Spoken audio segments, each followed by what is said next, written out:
तर इतक्या घाईनं शिष्टमंडळ पाठवण्याची गरज नव्हती असं संजय राऊतांनी म्हटलंय।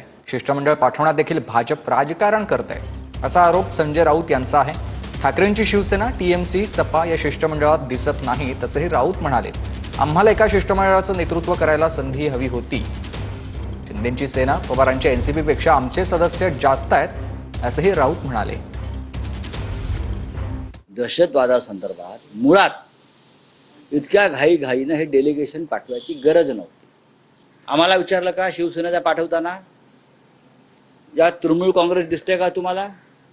या समाजवादी पार्टीत दिसते का तुम्हाला? यात आरजेडी दिसते काय तुम्हाला? मग सर्वपक्षीय शिष्टमंडळ जातंय हे तुम्ही कोणत्या आधारावर सांगता? एकनाथ शिंदेंच्या गटापेक्षा आणि शरद पवारांच्या गटापेक्षा आमचा एक सदस्य तरी जास्त आहे ना।